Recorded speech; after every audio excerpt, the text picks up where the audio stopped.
ሰላም ጤና ይስጥልን ተመልካቾቻችን ከአንከር ሚዲያ ዝግጅት ክፍል ያክብሩ ሰላምታችንን እናቀርባለን። ዜናዎችን ጀምጥቻለሁ። መሳይ መኮንን ነኝ።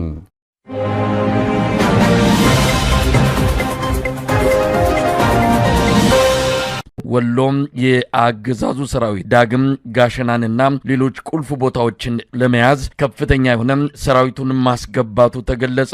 የኦሮሚያ ልዩ ኃይል ጭምርም በከፍተኛ ቁጥር ወደ አማራ ክልል በተለይም ወሎ መግባቱን ነው ያገኘነው መረጃ የሚያመለክተው። ከደሴ ደላንታ በ40 ወታደራዊ ተሽከርካሪዎች በሺዎች የሚቆጠሩ ወታደሮች ተጭነው ገብተዋል። ወደ ላሊበላ በኢትዮጵያ አየር መንገድ አውሮፕላን የተራገፈው የአብይ አህመድ ሰራዊት ከላሊበላ መውጣት አልቻለም። ጋሸናን በከፍተኛ መስዋዕትነት ዳግም ለመቆጣጠር የአብይ አህመድ አገዛዝ ስምሪት መስጠቱም ታውቋል። በአማራ ክልል በወሎ አሁንም የአማራ ፋኖ ምስራቅ አማራ ቀጠና ሚኒሊክ እዝ ከፍተኛ ተጋድሎ በማድረግ ቦታዎችን መቆጣጠሩን ቀጥሏል። አንከር ሚዲያ ማረጋገጫ ማግኘት ባይችልም ፋኖዎች የአንድ ያገዛዙን ሰራዊት ታንክ መማረካቸውም እየተነገረ ነው። በአማራ ክልል በወሎ ያለውን በዋናነት ይዘን ሌሎች መረጃዎችንም ወደ እናንተ እናቀርባለን። የዘውትር ተሳታፊያችን መስመር ላይ ይገኛል። እስቲ ያሉትን መረጃዎች አካፍለን። በተለይ ወሎ ላይ ያለው ሁኔታ ምን ይመስላል? መሳይ በወሎ በየትኛውም አቅጣጫ ማለት ይቻላል የፋኖ ኃይሎች አሁንም አዳዲስ ከተሞችንና አዳዲስ የውጊያ ቀጠናዎችን በመክፈት ትልልቅ ድሎችን እያገኙ ነው የሚገኙት። በዛው ልክ ደግሞ መንግስት ከፍተኛ የሆነ ዝግጅት በማድረግ በተለይ በደርግ ጊዜ ሁሉም ነገር ወደ ጦር ግንባር ተብሎ ወደ ሰሜን አካባቢ የኢትዮጵያ ጦር በሙሉ ወደ ኤርትራና ወደ ትግራይ እንደሄደው ሁሉ አሁን ደግሞ ሁሉም ነገር ወደ ጋሸና በሚያስብል ደረጃ የሀገሪቱን ሁሉንም እዞች በተለያየ አቅጣጫ ወደ ጋሸና እያጠቃ ጋሸናን ከበባ እንዲፈጽምና የጋሸናን አካባቢ መልሶ ለመቆጣጠር ከፍተኛ ዝግጅት እያደረገ ነው። ነገር ግን በአንጻራዊ ደግሞ የፋኖ ኃይሎች በትናንትናው ዕለት ወሳኝ የጦር ሰፈር እንደሆነ የሚነገርላትን የድልብ ምሽግ መስበር መቻላቸውንና ከተማዋን መቆጣጠር መቻላቸውን በጋሸና በቅርብ ርቀት የምትገኘው ወደ ላሊበላ በሚወስደው መንገድ ላይ የፋኖ ኃይሎች ይህንን በጣም ስትራቴጂክ ወታደራዊ ጠቀሜታ ያላትን የድልብ ከተማን በከፍተኛ ጀብዶ እና ጀግንነት ከተማዋን መቆጣጠር መቻላቸውንና እዛ አካባቢ ሰፍሮ የነበረውን የመከላከያ ሰራዊት ወደ ላሊበላ ሸሽቶ እንዲሄድ ማድረጋቸውን ነው ያሳወቁት። እንግዲህ ድል ከወልዲያ ጎንደርና ባህር ዳር በሚወስደው ዋና የፌዴራል መስመር ላይ የምትገኝ ስትሆን በአሁኑ ሰዓት በፋኖ ቁጥጥር ስር ገብታለች። እንግዲህ የድልብ ምሽግ መሰበር ከድልብ እስከ ወልዲያ ማለትም በቅሎ ማነቂያ፣ ደቦት፣ የሾበር፣ ሳንቃ፣ ቃሊም መገንጠያ፣ አፍሪኬር፣ ጉዶበር፣ ጥቁር ውሃ እና ወልዲያን ሙሉ በሙሉ መቆጣጠር በሚያስችል ደረጃ በዚህ አካባቢ የመከላከያ ሰራዊት እንዳይመጣ ለማድረግ ከአካባቢዋ በጣም ስትራቴጂክ ቦታ መሆኗን ነው ማየት የተቻለው። ከድልብ እስከ ላሊበላ ማለትም ድል፣ ኩልመስክ፣ ገነተ ማርያም እና ላሊበላ በሚወስደው መንገድ ላይ እንዲሁም ማጥቃት እንደሚቻል ነው ድልብ ከተያዘች በኋላ የተናገሩት። ከድልብ እስከ ጋሸና ማለትም ድልብ፣ ቀበሮ ሜዳ፣ አሁን ተገኝ፣ ሐሙሲት፣ እስታይሽ፣ ሐሙሲት፣ ቦያ፣ ጋሸና፣ መቄት እነዚህን ከድልብ ከተማ ሆኖ እነዚህ የጠቀስኩልን አካባቢዎች መቆጣጠር እንደሚቻል ነው ወታደራዊ ዜና ምንጮቻችን እየገለጹልን ያለው። ከድልብ እስከ ሙጃ ማለትም በቅሎ ማነቂያ፣ ወንዳች፣ ግዳን፣ ሙጃ ከተማ እንዲሁ የድልብ ከተማን በመያዛቸው እነዚህን አካባቢዎች የመከላከያ ሰራዊቱ መልሶ ለማጥቃት በሚንቀሳቀስበት ወቅት ስትራቴጂክ ቦታ መሆኗን ጠቅሰው ድልብ ከተማን አሁንም ከጋሸና ያልተናነሰ ከፍተኛ ትንቅንቅ በማድረግ ከተማዋን መቆጣጠር መቻላቸውን ነው የጠቀሱት። ግን በአጠቃላይ መሳይ ጋሸና የአገሪቱ የመከላከያ ኃይል በሙሉ ማለት በሚያስችል ደረጃ ወደ ከተማዋን ለመቆጣጠር በተለያየ አቅጣጫ እና እዛው ጋሸና አጠገብ ላይ ተከቦ የሚገኝ ተቆርጦ የቀረ የመከላከያ ሰራዊት በከተማዋ ደቡባዊ ክፍል አሁንም በአንድ ምሽግ ላይ ራሱን መሽጎ አብዛኛውን ክፍል ግን የፋኖ ኃይሎች እንቅስቃሴ እያደረጉበት ነው። ይህን ኃይል ለማትረፍና ፖለቲካዊ ድል ለማግኘት የፋኖ ኃይሎችን ከጋሸና ለማስወጣት የሀገሪቱ ጠቅላላ እዝ በሙሉ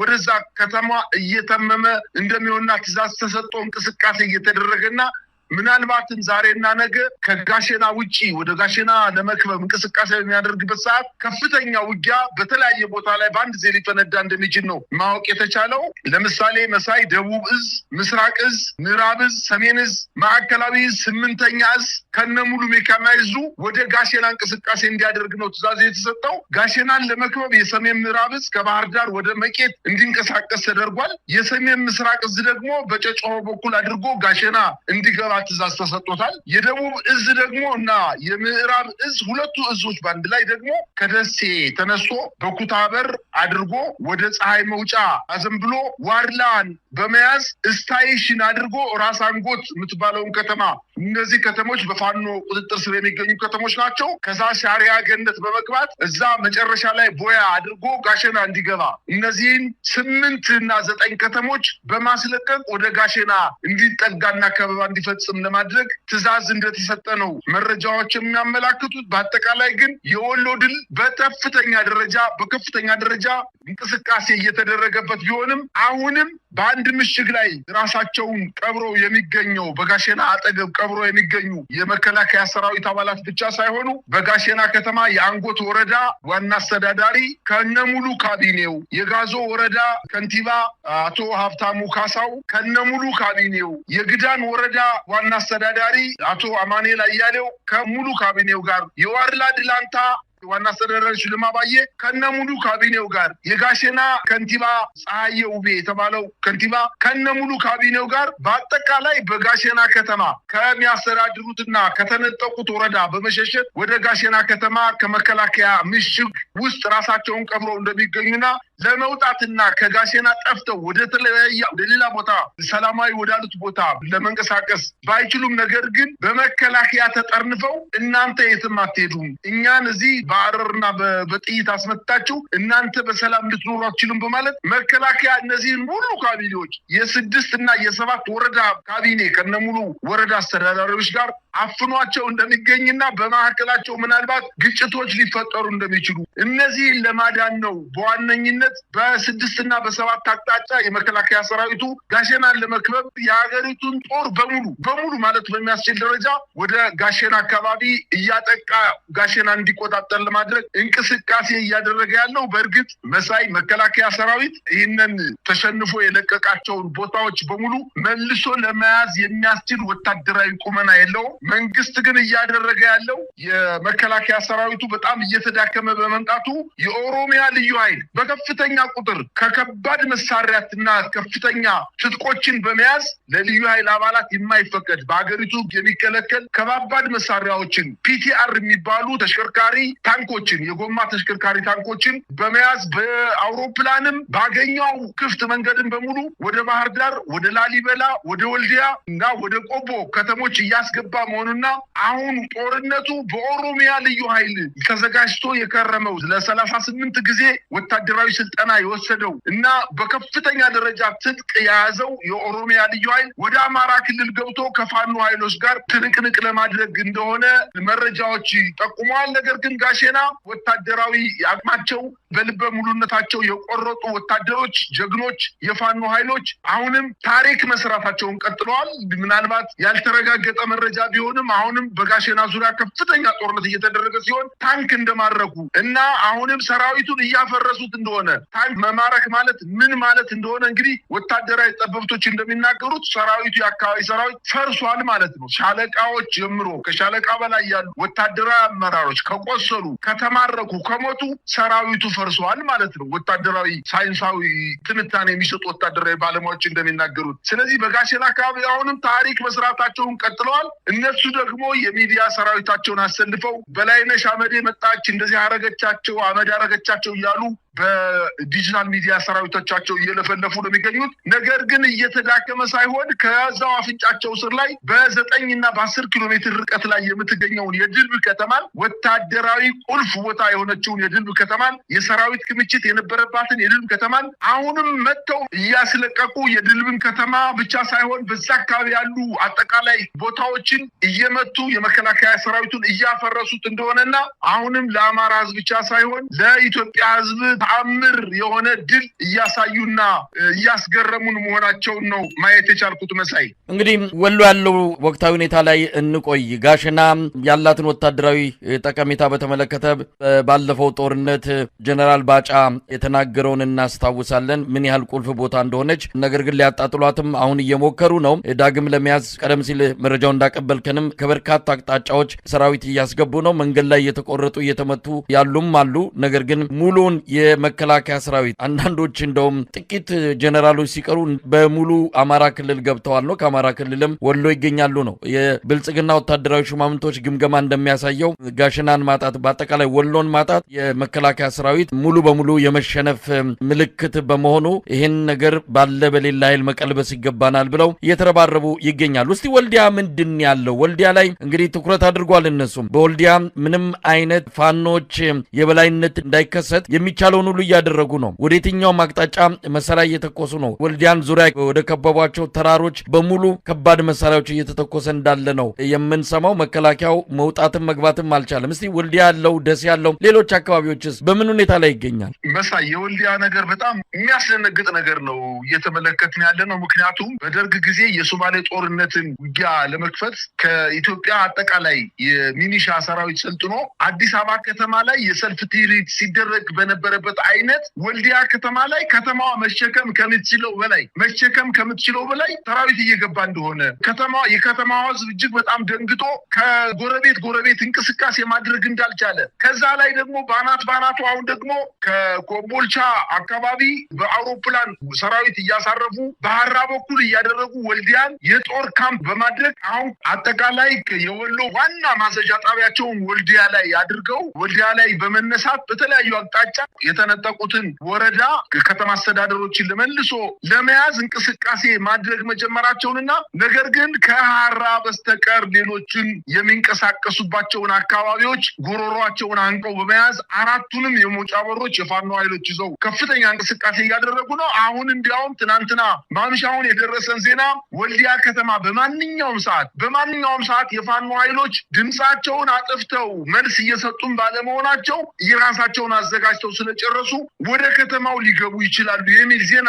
በመነሳቱ ወታደራዊ ጀነራሎች ጀነራል መርፍ የተባለውን መሳሪያ በእውር ድንብስ ወይንም ያለ ወታደራዊ ኦፒ አስተኳሽነት ባገኙት አካባቢ ዝም ብለው እየተኮሱ አለን እንዳትጠጉ እንዳትመጡ እያሉ በጣም በከፍተኛ ቁጥር ያለውን ታንክ ዙ 23 እና ጀነራል መርፍ የተባለው መሳሪያ ሼህ መሐመድ አላሙዲ ስቴዲየም በመሆን እየተተኮሰ እንደሆነ እና ወደ ከተማው የፋኖ ኃይሎች እንዳይገቡ ለማድረግ ራሳቸውን በምሽግ ላይ በመከላከል መንገዶችን አስከፍተው ቀሪ ሌሎችን በፋኖ ቁጥጥር ስር ያሉ ከተሞችን ለመቆጣጠር ባለመቻላቸው በከተማ ላይ ተቀምጠው መድፍ ጀነራል መድፍና ዙ 23 ታንኮችን በመተኮስ ላይ እንደሚገኙና በትናንትናው ዕለት ከ43 በላይ መኪና የኦሮሚያ ልዩ ኃይል በመኪና ተጭኖ ወልዲያ ከተማ እንደገባና በሐራ በኩል ደግሞ እነዚህ ሰዎች በሚዋጉበት ሰዓት የሚተኩሱትን መሳሪያ ፒቲአር ታንክን ጨምሮ መለስተኛ መድፎችን እና ትልልቅ ሞርተሮችና ዲሽቃዎችን በሐራ በኩል እንዳስገቡላቸውና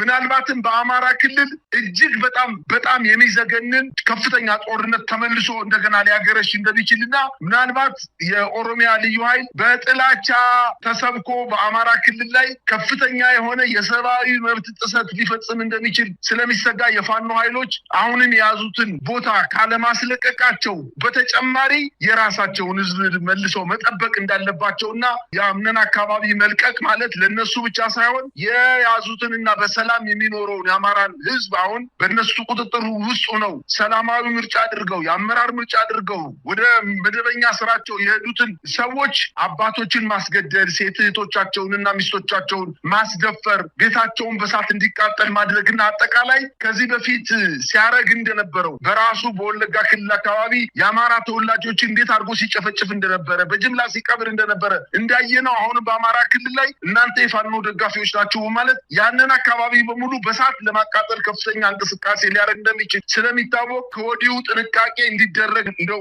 እግረ መንገድ ማሳሰቢያ መስጠት እፈልጋለሁ። መሳይ እንግዲህ በሁሉ ያለው ሁኔታ በየሰዓቱ ተለዋዋጭ ሊሆን ይችላል። በዋናነት ግን የፋኖ ግስጋሴ የሚያቆመው አይደለም። አገዛዙ ድንገት ከመጣበት የፋኖ ናዳ ለመዳን ይችላልው በሚል ተለያዩ እርምጃዎችን እየወሰደ ነው። እንዳልከውም የኦሮሚያ ልዩ ኃይል መግባቱ ምናልባትም ቆሞም ይዋጋ አላማውን ያገዛዙን ተልኮ ተቀብሎ እስከ መጨረሻው የሚፋለም ሰራዊት አድርጎ አስቦት ሊሆን ይችላል። ነገር ግን የኦሮሚያ ልዩ ኃይልም እንደዚሁ ከሌላው የኢትዮጵያ ወታደሮች ከኢትዮጵያ የታጣቂ ኃይሎች የተለየ አይደለም። ከዚህ አገዛዝ ያገኘው የተለየ ጥቅምም የለም። ስለዚህ ያልተገባ ጦርነት ህይወቱን የሚገብርበት ምንም ምክንያት እንደሌለ ተገንዝቦ ይሄ የአብይ አህመድን ሴራና አደገኛ ተልኮ ማክሸፍ ይጠበቅበታል። ለማንኛውም ሌሎች አካባቢዎችስ ምን አለ? እንግዲህ በተለያዩ ባለው ሁኔታ ዜናዎችን ከሌሎች አካባቢዎች በስፋት ቢመጡም ነገር ግን ትኩረቱ ወሎ ላይ ስላለ ብዙም ሽፋን እየተሰጣቸው አይደለም። ነገር ግን ከፍተኛ ፍልሚያዎች እየተካሄዱ ነው።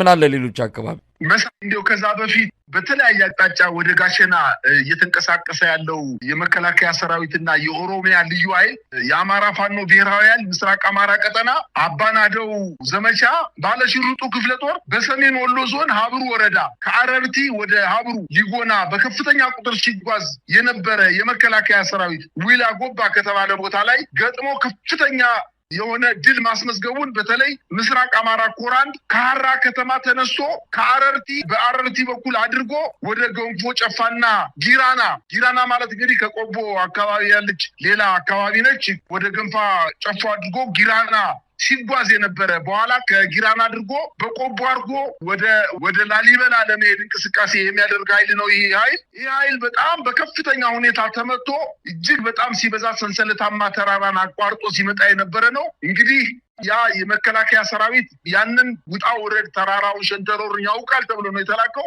ነገር ግን ከዛ በላይ የሚያውቁት የፋኖ ኃይሎች በተለያየ ቦታ በመቁረጥ ትናንትና ሙሉ ቀን ማለት በሚያስችል ደረጃ 12 ሰዓት ሙሉ የፈጀ ማከላከል መልሶ ማጥቃት በኋላ ማጥቃት ካደረጉ በኋላ በተለይ ጊራና የሚባለው ቦታ ሳይደርስ እየሳቡ ከአረርቲ ጀምረው ጊራና እስከሚደርስ ድረስ የመከላከያ ሰራዊቱ እንደገና ተመቶ ሙሉ ማጥቃት ሲደረግበት ተበታትኖ እጅ እየሰጠ እንደሚገኝና በተደረገው ውጊያ በዚህ በአራትና በሶስት ቦታ ላይ በተደረገው ውጊያ ከአረርቲ እስከ ጊራና አካባቢ በተደረገው ውጊያ ከ120 በላይ የመከላከያ ሰራዊት በትናንትናው ዕለት እንደተደመሰሰ ነው መረጃዎች የሚያመላክቱት። በርካታ ሰራዊት እጅ ሰጥቷል። በአጠቃላይ በወሎ አካባቢ እየተደረገ ያለው ጦርነት መጀመሪያም በመንፈስ ተዳክሞ ስለሚመጣ ወደ ዋናው ውጊያ ሲገባ ቶሎ እጅ ሊሰጥ ምናልባትም ራሱን በደንብ አድርጎ መከላከል የማይችል ሩጦ ማምለጥ የማይችል ጫማው የከበደው የውጊያ ልምድና ተሞክሮ የሌለው ሰራዊትን ወደፊት በማሰለፍ ራሳቸው ነባር የመከላከያ ሰራዊቶች ወደኋላ ሆነው የመከላከያ ሰራዊቱን ወጣት ህፃን ታዳጊዎችን በኋላ ወደፊት ገዝግዝ እያሉ ከኋላ እየተኮሱ እያስፈጇቸው እንደሆነና በጣም የሚያሳዝነው ነገር የመከላከያ ሰራዊት አባላት ተመተው ወድቀው በብዛት ጋሸና አካባቢ በቪዲዮ እንደታየው ተመተው ወድቀው እጅግ በጣም በሚያሳዝን ሁኔታ የፋኖ ኃይሎች እያለቀሱ ሲቀብሯቸው በቪዲዮ ተለቋል። እና አንድ የፋኖ ኃይል እዛ በጋሸና ቅርብ ቦታ ላይ ሲናገር ምንድነው ያለው? እኛ ቸገረን እኮ ስንገላቸው የኛ ወንድሞች ናቸው፣ እንዳንተዋቸው ደግሞ እየተኮሱብን ነው። ምን አርጨነቀን እኮ ልክ ላምሳት ወለደች አይነት ነገር ሆነብን። እንዳንልሰው እሳት እንዳንተው ደግሞ ልጅ ሆነብን። እየጨነቀን እያለቀስን ነው እየቀበርናቸው ያሉት። እንግዲህ እንዳንተዋቸውም እየተኮሱብን ስለሆነ ነው በማለት የነሱን የመከላከያ ሰራዊቱን ታዳጊዎችና ወጣቶች መሞት የፋኖ ኃይሎች እያለቀሱ ነው የሚቀብሯቸው ከህዝቡ ጋር። ይሄ በጣም የሚገርም ነው። ትልቅ ሰብአዊነት ነው እያሳዩ ያሉት። ስለዚህ በዚህ ሰብአዊነታቸው እግዚአብሔር ተጨምሮበት የአማራ ህዝብ ታክሎበት የፋኖ ኃይሎች የያዙትን አካባቢ በደንብ አጠናክረው ሊቀጥሉ እንደሚችሉና ምናልባትም በትናንትናው ዕለት በተለያዩ አካባቢዎች አሁንም ውጊያዎች ተጠናክረው እንደቀጠሉና በተለይ የወሎውን አጠቃላይ የፋኖ እንቅስቃሴ እንዳይመታ ወደኋላ እንዳይቀለበስ ለማድረግ በጎጃም በጎንደር እንዲሁም በሸዋ እንቅስቃሴዎች በስፋት መካሄድ እንዳለባቸውና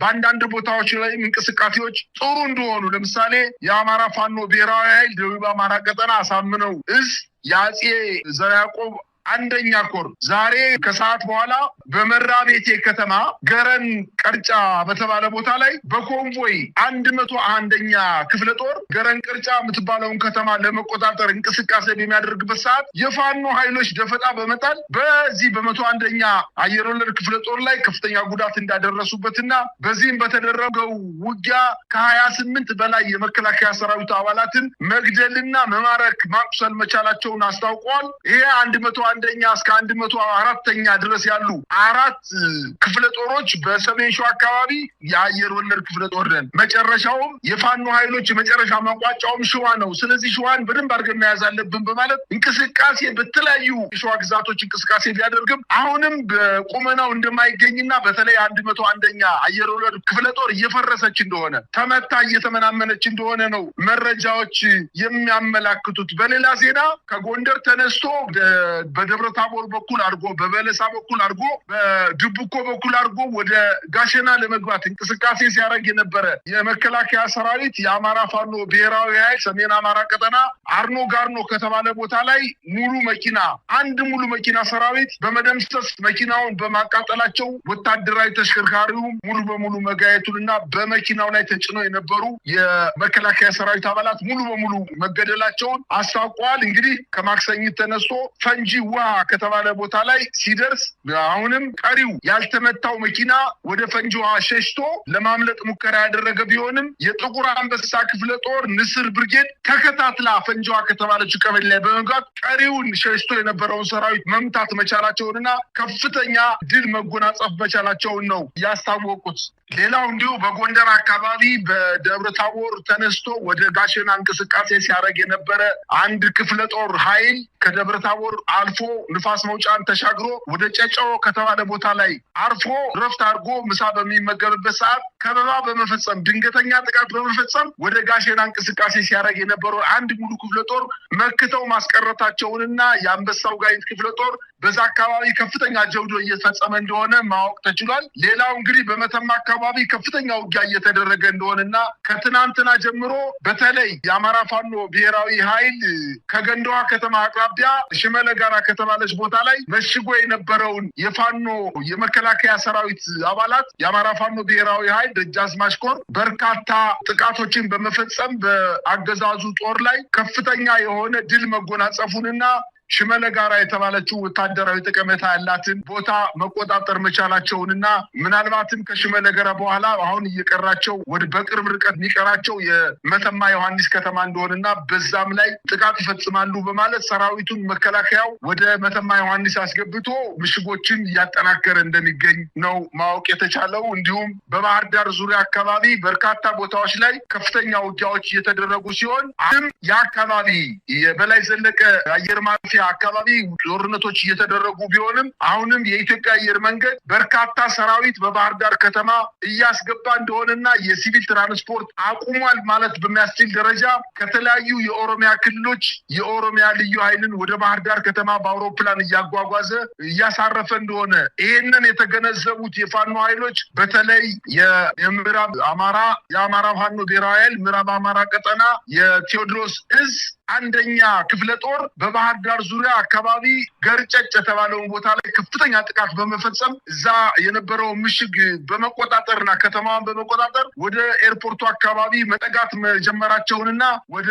መራይ አካባቢም እንዲሁ ከፍተኛ ውጊያ እየተካሄደ እንደሆነ ነው ማወቅ የተቻለው። በአጠቃላይ ግን ዋናው ትኩረቱ ወደ ወሎ ሆኖ የሀገሪቱን ሰራዊት በሙሉ ወደ ወሎ ቀጠናዎች በማስገባት የወሎን ቀጠና መልሶ ለመያዝ ጥረት እያደረገ እንደሆነ እና በብዛ ያልተሳካለት መሆኑንና ከወልዲያ ከተማም ለመውጣት ከፍተኛ እንቅስቃሴ ቢያደርግም የፋኖ ኃይሎች ምሽጋቸውን አጠናክረው እየተከላከሉት እንደሚገኙና በዚህ አጋጣሚ የሰሜን ሸዋ የጎንደርና የጎጃም አካባቢ እንቅስቃሴ የፋኖ እንቅስቃሴ ከወሎች ጋር ተጣምረው በአንድ ላይ ውጊያ ቢከፍቱበት ሰራዊቱ መፍረስ እንደሚችል አቅም እንደሌለውና ምናልባትም አሁን ቦታውን አካባቢውን የማያውቀው የኦሮሚያ ልዩ ኃይል መንግስት እጅግ በጣም ተማምኜበታለሁ በመጨረሻ እሱን አስገባዋለሁ ባለው መሰረት አስገብቶ እንቅስቃሴ እያደረገ እንደሆነና ይሄንን መመከት መቻል እንዳለባቸውና መመከት ካልቻሉ ግን ህዝቡን የሚፈጀው መሆኑን እንደው በዚህ አጋጣሚ እግረ መንገዴን ማሳሰብ ፈልጌ ነው። መሳይ በጣም ነው የማመሰግነው። እንግዲህ በአማራ ክልል ያለውን ወቅታዊ ሁኔታ በተለይም በወሎ እየተካሄደ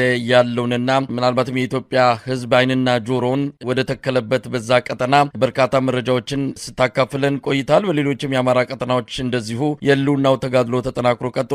መረጃዎች እየወጡ ነው ያሉት። በተለይ አብይ አህመድ ይህንን የወሎን ጥቃት ተከትሎ በተደጋጋሚ ከፖለቲካ አመራሮቹና ከወታደራዊ ሹማምንቶቹ ጋር እየተገናኘ እንደሆነ ምርጫውንም ከዚህ አንጻር ለማካሄድ የማያስችሉ ሁኔታዎች እየተፈጠሩ እንዳለ ብልጽግና በሰነድ ደረጃ ገምግሞ ምናልባትም ምርጫውን ለማራዘም የሚችልበት ሁኔታ እንዳለ ነው ከወዲሁ እየተነገረ የሚገኘው። በአማራ ክልል ያለውን ጦርነት ካልተቆጣጠርን፣ ፋኖን ካልደመሰስን፣ እንደዚሁም በኦሮሚያ የኦሮሞ ነጻነት ሰራዊት ኦላን እንዲሁ በቁጥጥራችን ስር ያንን ቀጠና ካላደረግን ምርጫ ማካሄድ አንችልም የሚልም ሀሳብ በብልጽግና ዘንድ ተነስቶ በሰነድ ሁሉ የተገለጸበት ሁኔታ ነው ያለው። በአጠቃላይ በአማራ ክልል ያለው ሁኔታ በዚሁ ከቀጠለ ምናልባትም የኢትዮጵያ አጠቃላይ ሁኔታ የሚቀየርበት ጊዜ ሩቅ እንደማይሆን ነው ብዙዎች ግምታቸውን የሚሰጡት። በጣም ነው የማመሰግነው። የዕለቱን መረጃ አብረን ያቀረብንበት ዝግጅት በዚሁ ይጠናቀቃል። አመሰግናለሁ። እኔም አመሰግናለሁ።